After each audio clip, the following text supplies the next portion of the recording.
যে অসহায় সাধারণ মানুষ আছে তাদের সাথে কথা বলবেন, ভার্চুয়ালি যুক্ত রবেন, সেটি সন্ধ্যার মধ্যে অনুষ্ঠিত হবে। আমরা এখানে এসে দেখেছি যে কালীগঞ্জ উপজেলার ব্যানারে কিন্তু এখানে নেতা কর্মীরা তারা এখানে অবস্থান গ্রহণ করছেন। আমরা একটু গতকালকে খবর নিয়ে দেখেছি যে সাধারণ মানুষ বালুতে তাঁবু গেড়ে তারা কিন্তু রাত্রি যাপন করেছেন এবং তাদের দাবি একটাই যে তিস্তা মহাপরিকল্পনা যতক্ষণ পর্যন্ত বাস্তবায়িত না হবে ততক্ষণ পর্যন্ত তাদের এই অবস্থান কর্মসূচি থাকবে।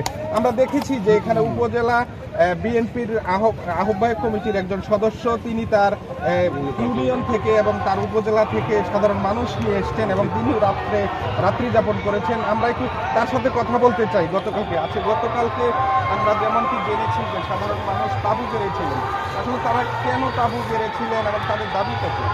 আসলে এই অঞ্চলের মানুষের প্রাণের দাবি, তারা দীর্ঘদিন থেকে তিস্তার ন্যায্য পানির হিসাব ভারত একতরফাভাবে প্রত্যাহার করার কারণে এই অঞ্চলটিতে শুকনো মৌসুমে পানি থাকে না এবং বর্ষা মৌসুমে অধিক বন্যার কারণে আমাদের এই অঞ্চলের অর্থনৈতিক জোন হিসেবে গড়ে ওঠেনি এবং এই অঞ্চলের মানুষ তার বসতবাড়ি ভাঙনের শিকার হয় এবং একটা মন্দা পীড়িত অঞ্চল হিসেবে এই 5টি জেলা বাংলাদেশের মধ্যে আপনি নিশ্চয়ই জানেন যে অর্থনৈতিকভাবে সবচেয়ে পিছিয়ে থাকা এই 5টি জেলা, তার প্রধান কারণ কিন্তু এই তিস্তা নদী।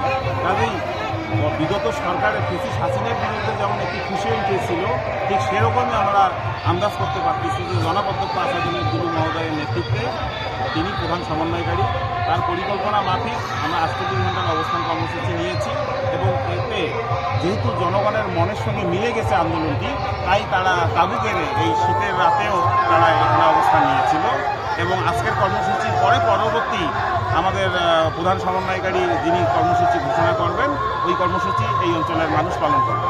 আমরা আপনাদেরকে খবরে যেমনটি জানিয়েছিলাম যে এখানে সাধারণ মানুষের পাশাপাশি জনপ্রতিনিধি, দলমত নির্বিশেষে বিভিন্ন সংগঠন এবং বিভিন্ন রাজনৈতিক নেতৃবৃন্দ তারা এখানে অবস্থান করছেন।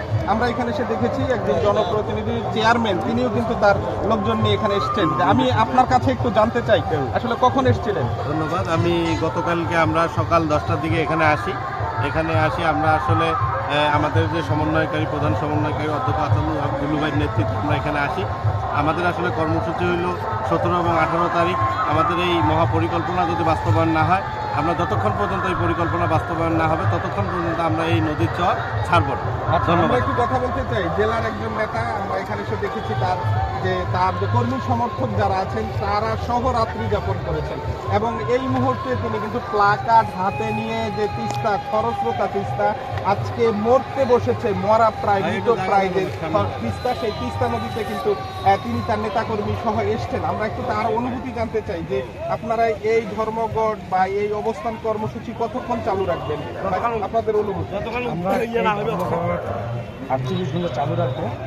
আমাদের 17 তারিখ হয়েছে এবং 18 তারিখ, আজকে 18 তারিখ চলছে এবং আপনারা 19 তারিখ সকালে এখান থেকে যাবে এবং যদি কোনো এই আন্দোলন যদি আমাদের সফল না আসে এবং মানি যদি না নেয়, তাহলে আমরা আবার আমাদের যে অভিভাবক অধ্যক্ষ আসলে দুলু ভাই নেতৃত্বে আবার যেটা নির্দেশনা দেবে আমরা এই নির্দেশনা অনুযায়ী যতক্ষণ থাকতে হবে আমরা এবং থাকবো এবং তাদের যদি আপনার 48 ঘন্টা অথবা 48 দিন বা 48 মাসও যদি হয় তবু আমরা এই আন্দোলনের সঙ্গে একমত ঘোষণা করব।